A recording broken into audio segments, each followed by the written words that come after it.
Bueno, este es un artículo, una, una publicación realizada por un portal denominado Le Monde Diplomatique en español, titulado Laufer en América Latina, este paradigmático caso en el Ecuador, escrito por Aitor Martínez Jiménez, publicado cuando el 19 de enero de 2023, hace unos 3 años. El Laufer y el tránsito del hard power al soft power. La persecución de la oposición de corte progresista fue la dinámica política que dominó Latinoamérica en los últimos 70 y 80 años del siglo pasado. Las dictaduras de la región desataron una represión sanguinaria contra los movimientos opositores, con detenciones arbitrarias masivas, torturas sistemáticas e incluso ejecuciones extrajudiciales y desapariciones forzosas. El hard power o poder duro desplegado contra los opositores se ejecutó desde los poderes ejecutivos, utilizando como brazo armado al ejército y a las fuerzas de seguridad. Sin embargo, la comunidad internacional dio una respuesta a estas represiones y el derecho penal internacional se erigió ante algunas de estas situaciones, con casos tan emblemáticos como los juicios a la Junta Militar Argentina, por un lado, la detención de Pinochet o incluso el establecimiento de una Corte Penal Internacional para perseguir estas conductas. Pero la represión contra la oposición progresista no desapareció del todo, sino que se transforma y transita desde el brusco hard power desplegado por el Ejecutivo a un soft o poder blando que eludiera la respuesta penal internacional. La elude. Y es así que donde aparece el lawfare o guerra jurídica, un nuevo formato de persecución y represión, pero ejecutado mediante el uso pervertido de la norma, principalmente utilizando para ello a jueces y fiscales contra los opositores. Así, en este nuevo formato, la represión es legítima mediante acciones judiciales que se presentan como asépticas, pero tienen la misma finalidad: expulsar de la vida política a la oposición. Esa es su misión: expulsar de la vida política a toda la oposición, encarcelándoles por décadas, pero en esta ocasión a través del Poder Judicial mediante la ejecución del lawfare o persecución jurídica a opositores. Ejemplos claros de esta, desplegado acá en Latinoamérica, en los últimos años encontramos muchos casos. Por ejemplo, la destitución express por juicio político del presidente Fernando Lugo en Paraguay, a quien se le permitieron escasas horas para preparar su defensa como consecuencia de un enfrentamiento entre policías y campesinos sin tierra unos días antes. Otro, el encarcelamiento del presidente de Brasil, Luis Ignacio Lula da Silva, para impedirle presentarse a las elecciones ante las que concurría como claro favorito. Acción judicial que dirigió el mismo juez, que posteriormente fue nombrado ministro de Justicia por el ganador de esas elecciones, Jair Bolsonaro. El abanico de acciones penales abierto contra Cristina Fernández de Kirchner, una con multitud de irregularidades procesales y alocadas teorías sin ningún sustento alguno, como por ejemplo la del asesinato del fiscal Nisman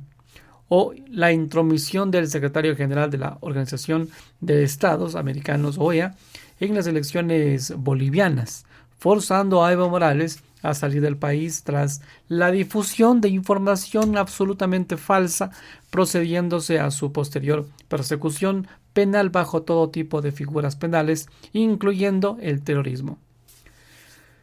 Lo desconocido en el Ecuador, caso Ecuador, concretamente.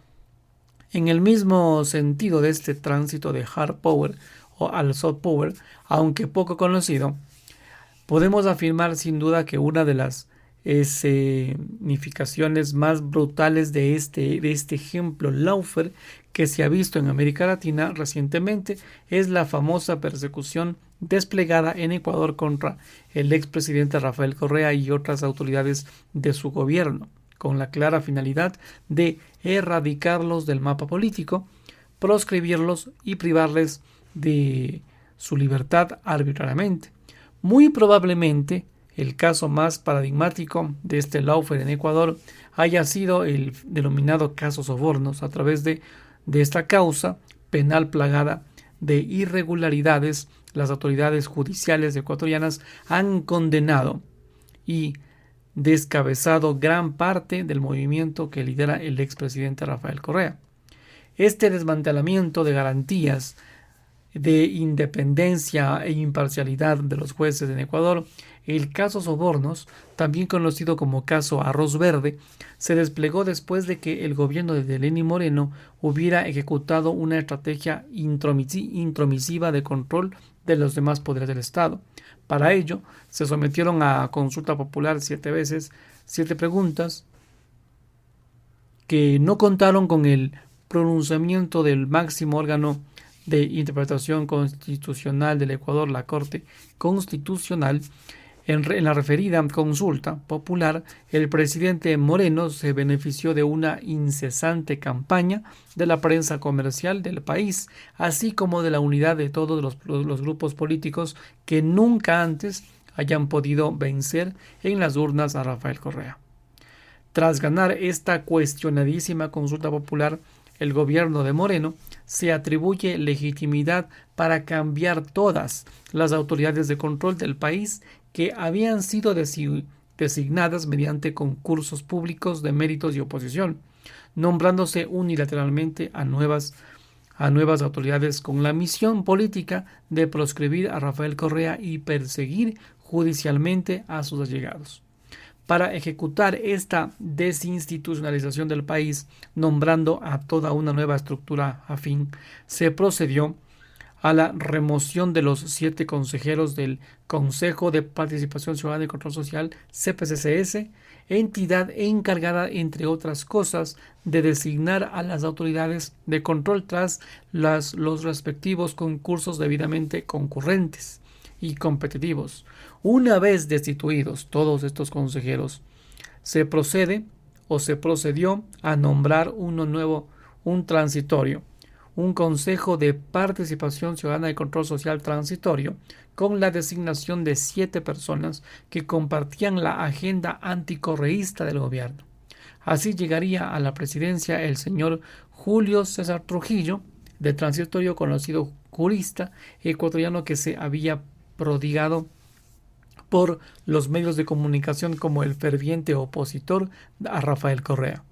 De esta forma nacería el transitorio que se encargaba de consumar todo este desmantelamiento de toda la institución del país, cambiando discrecionalmente a todas las autoridades de los organismos de control nacional,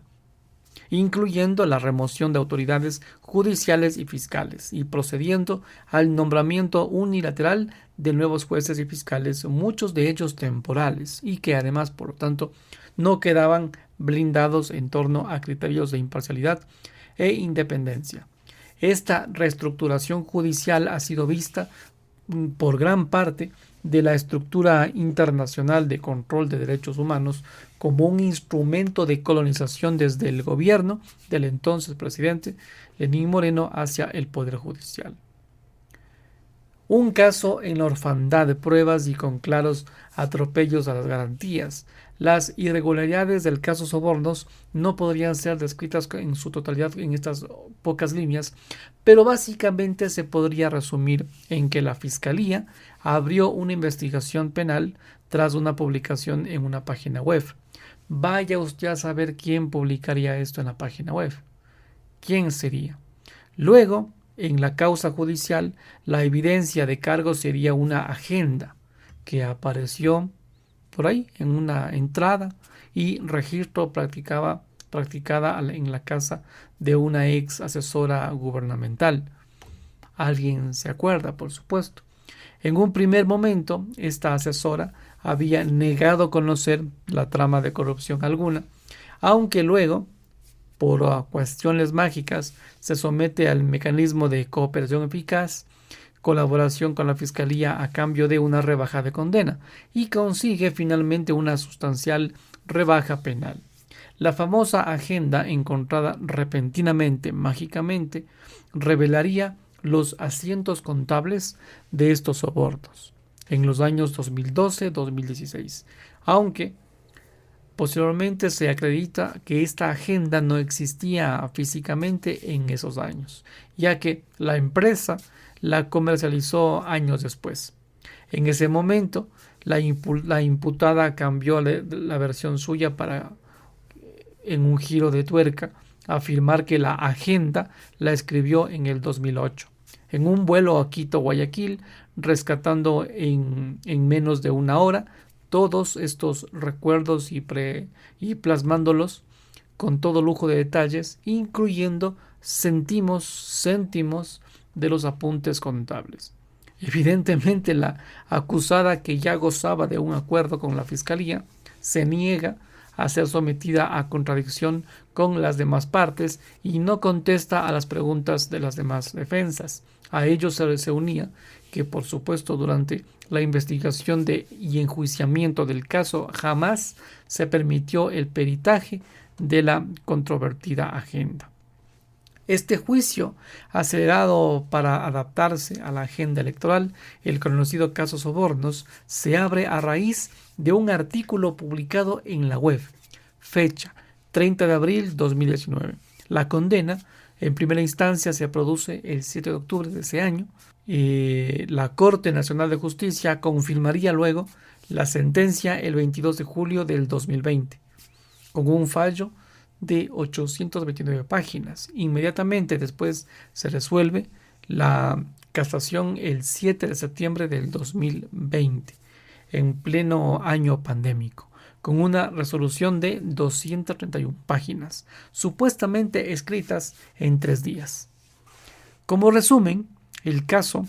se ventila en tan solo 18 meses, a lo que habría que añadir que se hizo en plena pandemia, cuando además la justicia ecuatoriana estaba parada en sus funciones. Es más, precisamente por la celeridad del proceso, exceptuando incluso las medidas del país para el control de la pandemia. Se producen contagios masivos en la sala y algunos abogados se enfermaron, lo cual no obstó para que se ordenara la continuación y algunos acusados quedaran sin representación de su elección. Entonces, el caso Sobornos termina con la condena de 20 personas por el delito de cohecho, incluyendo al expresidente Rafael Correa y 10 autoridades más de sus gobiernos y su partido. En concreto, en la sentencia, el expresidente Correa fue condenado, sin existir ninguna sola prueba incriminatoria en contra de él, sobre la base del influjo psíquico de Rafael Correa sobre los hechos, simplemente por ser el presidente de la República en esos años, sin ningún elemento probatorio adicional que lo vinculara.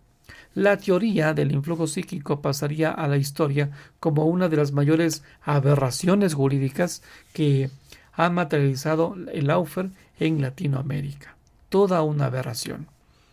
Como consecuencia de esta sentencia, el expresidente Rafael Correa no pudo concurrir a las elecciones en 2021 y su partido quedaría descabezado de cara a unos comicios determinantes en el país. El derecho internacional de los derechos humanos como recurso para combatir el lawfare, sin embargo, los estados ya no viven atomizados y blindados en la comunidad internacional. Al contrario, desde la segunda mitad del siglo pasado se ha desarrollado una arquitectura institucional supranacional para la protección de los derechos humanos. Por lo tanto, todo individuo puede acudir a estas instancias de protección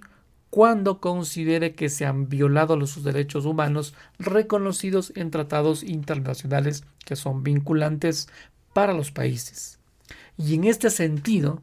aun cuando las autoridades de Ecuador han presentado el caso como tal, sobornos, como una causa penal manejada en forma independiente y guiada con una finalidad penal ciega, sin intereses políticos, lo cierto es que la arquitectura internacional de derechos humanos se encuentra actualmente enfrentando al país por lo que sería una una civilina persecución ejecutada desde la justicia, con la finalidad de materializar la expulsión de la vida pública del expresidente Rafael Correa y las autoridades públicas cercanas a él. En adelante,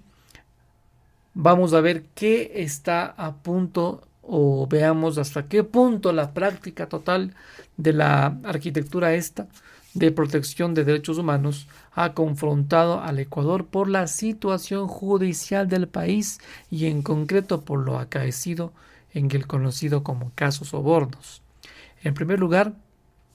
es necesario declarar que las órdenes internacionales de detención contra el expresidente Rafael Correa han sido bloqueadas por Interpol.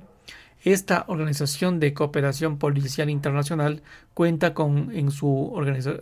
organigrama interno con la Comisión de Control de Ficheros encargada de filtrar y parar las órdenes de detención con contenido político y o abusivo. Pues bien, el CCF decidió bloquear contundentemente las órdenes emitidas por las autoridades ecuatorianas contra el expresidente Correa. Junto a lo anterior, en segundo lugar, hay que resaltar que el expresidente Correa ha recibido asilo político en Bélgica, dado que él es nacional. Quien considera que lo están desplegando las autoridades judiciales ecuatorianas es una persecución política teledirigida desde el Ejecutivo. Y es necesario recordar que la figura de asilo político nació de convenciones internacionales con la finalidad de establecer un control horizontal entre estados que bloqueara cualquier tipo de persecución política de opositores que habían conseguido escapar del agente persecutor. Particularmente relevante es el tercer punto. El tercer lugar han sido los llamamientos realizados por el propio relator especial de la ONU para la independencia de magistrados y abogados. Se trata de un procedimiento especial del Consejo de Derechos Humanos de la ONU que tiene por objetivo controlar las independencias judiciales en los países y la legalidad de las acciones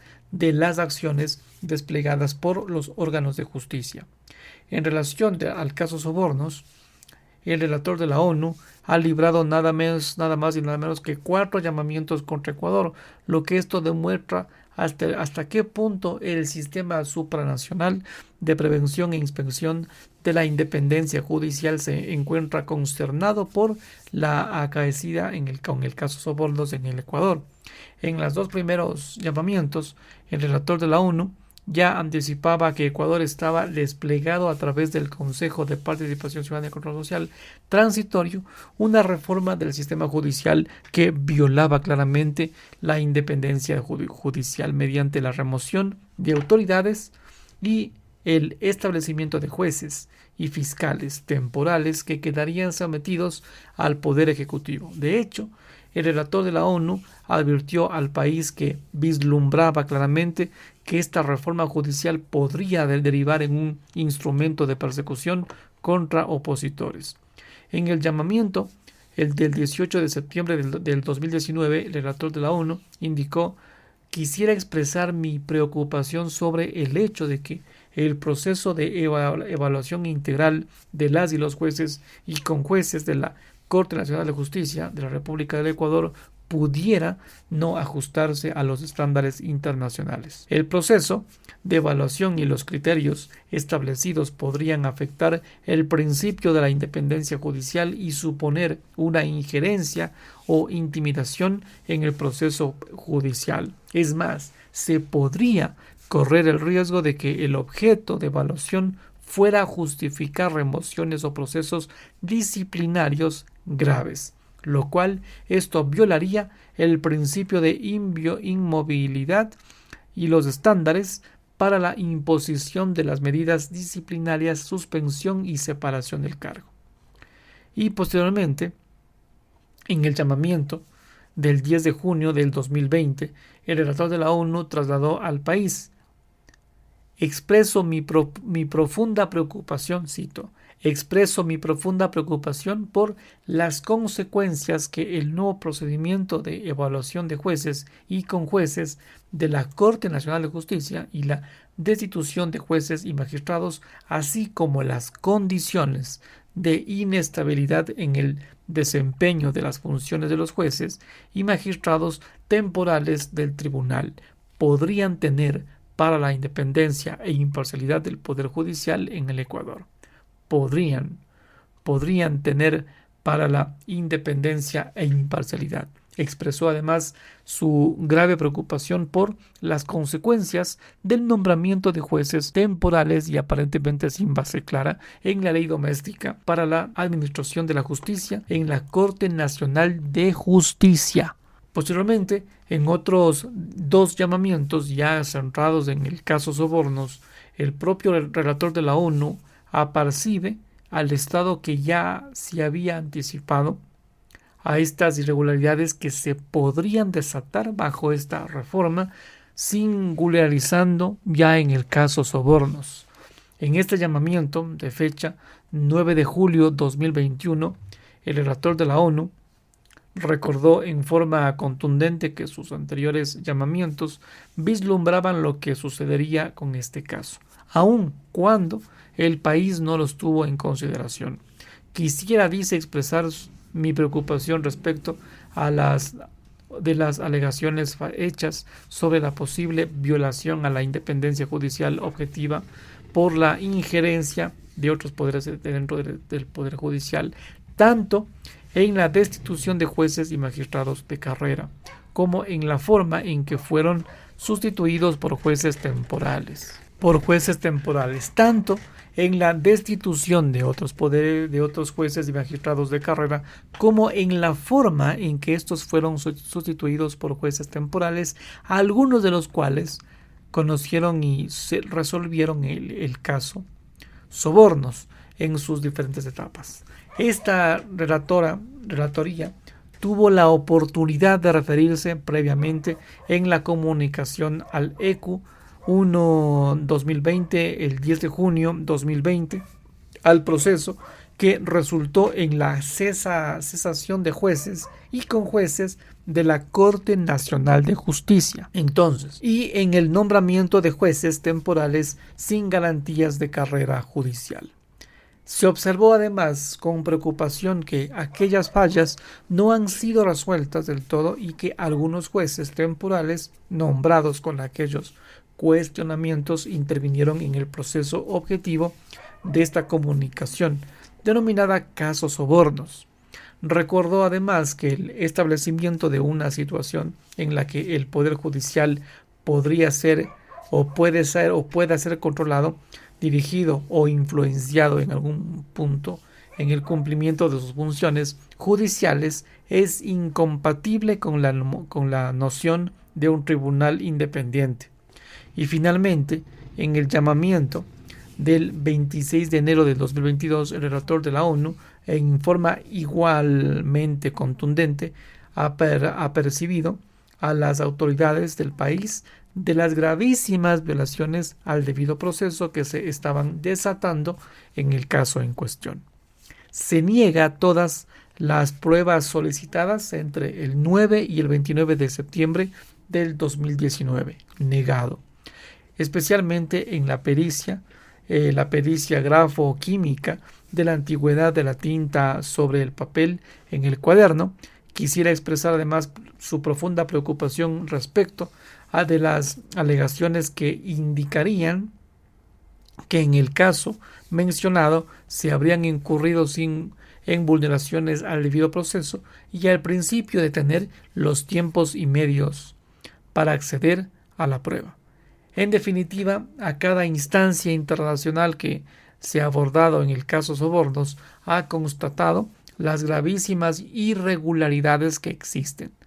induciendo estas instancias que el caso respondiera a una persecución judicial para expulsar de la vida política y encerrar a los líderes de la oposición liderados por el entonces presidente Rafael Correa. El remedio a lawfare, anulación de condenas injustas motivadas por intereses políticos, bastaría pasar al filtro del principal tratado internacional de protección de derechos humanos, el Pacto Internacional de Derechos Civiles y Políticos de 1966, para concluir que en Ecuador el caso Sobornos ha vulnerado un enorme abanico de derechos humanos en el ámbito procesal y político reconocido en el instrumento internacional. Por ejemplo, en relación a derechos a ser juzgado por un tribunal independiente e imparcial, artículo 14.1, se encuentra con la falta de competencia de jueces en el caso, toda vez que no se levantó la inmunidad del entonces presidente. Además, los jueces temporales que resuelven este asunto se encontraban bajo una constante amenaza del Consejo Transitorio, con declaraciones de quien fuera su presidente, Julio César Trujillo, como las siguientes: que no vuelva al Ecuador Rafael Correa porque lo podrían arrastrar como a Eloy Alfaro, en referencia a aquel presidente asesinado por una turba. O por ejemplo, haré todo lo posible porque Rafael Correa vaya a la cárcel, e incluso indicando Trujillo a los nuevos jueces que estarían bajo vigilancia. Además, por si fuera poco, por si lo anterior no dibujara ya de por sí un clima de absoluto control del poder político sobre los jueces temporales y fiscalizados que manejaban el caso, se encontraron interacciones entre uno de los jueces y la fiscalía. En concreto, aparecieron correos entre el juez León y su amiga Marta Caiza Cando, quien se desempeñaba en la fiscalía, algo similar a lo que pasó con el caso de Lula en Brasil, donde se acreditó por publicaciones del periodista Greenwald con que el juez Moro mantenía interacciones constantes y acuerdos espurios con el fiscal Dalagnol para acordar cómo dirigir la acción contra Lula. De igual forma, en lo que respecta al derecho a la presunción de inocencia hasta que se demuestre la culpabilidad, según la ley, artículo 14.2, hay que resaltar que en el país se desata una campaña mediática desde la presidencia, el Consejo Transitorio, jueces y fiscales e incluso peritos clave en procesos, realizando declaraciones constantes en medios para cercenar cualquier atisbo de presunción de inocencia. Un principio, el de la presunción de inocencia, que luego aniquilaría sin piedad la sentencia en la que el presidente Rafael Correa sería condenado por influjo psíquico sobre los hechos, sin ninguna prueba de cargo, simplemente por haber sido el mandatario. También se ha producido una flagrante violación de las garantías del acusado en los juicios penales, artículo 14.3, como la violación del derecho del acusado a disponer de tiempo y medios adecuados para la preparación de su defensa, artículo 14.3.b. En el caso Sobornos, se denegaron sistemáticamente los medios de prueba propuestos por la defensa, incluyendo la determinante prueba pericial al controvertido cuaderno que se erigió como prueba principal. Además, los acusados fueron condenados en un tiempo récord, para así acomodar los tiempos, las causas penales a la agenda política electoral y excluirles de los comicios. A pesar de que el sistema judicial del país estaba paralizado por la pandemia del COVID-19, lo que esto conlleva incluso contagios en la sala y la imposibilidad de que algunos acusados pudieran contar con con abogado de su elección. Igualmente, destacable es la violación al derecho de los acusados a interrogar o hacer interrogar a testigos de cargo y obtener la comparecencia y el interrogatorio de los testigos del descargo en las mismas condiciones que los testigos del cargo. Artículo 14.3. Igualdad de condiciones. Y ello porque a través del mecanismo procesal de la cooperación eficaz con la Fiscalía, ambos acusados, las dos acusadas, declararon lo acordado con los fiscales sin siquiera permitir ser interrogadas por las demás partes. Y evidentemente también asimismo a lo que sería una violación a los derechos políticos, artículo 25, aun cuando Rafael Correa Delgado no podía presentarse a otras elecciones presidenciales, sí había manifestado su intención de ser candidato a vicepresidente. Por lo tanto, esta condena express violaría no solamente su derecho al sufragio pasivo, sino el derecho al sufragio activo de miles de ecuatorianos para los que era su opción política en el 2021. Conclusiones.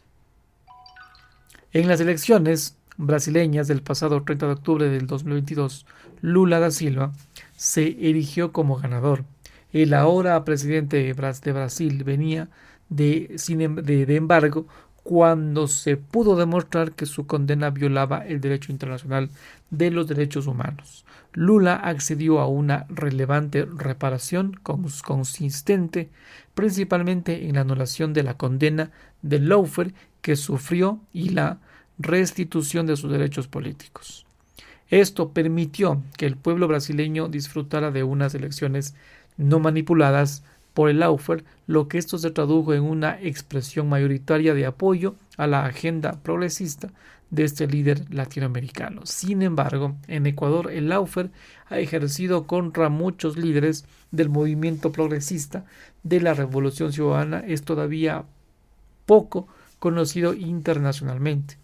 Esta situación cambiará, sin duda alguna, con las esperadas decisiones de la Comisión Interamericana de Derechos Humanos o del propio Comité de Derechos Humanos de las Naciones Unidas. Si estos organismos internacionales confirmaran lo que otras instancias ya han señalado, la existencia de un lawfare cuya finalidad fue expulsar de la contienda electoral a Rafael Correa y su movimiento, se podrán revocar estas injustas condenas y articular en el país comicios verdaderamente abiertos.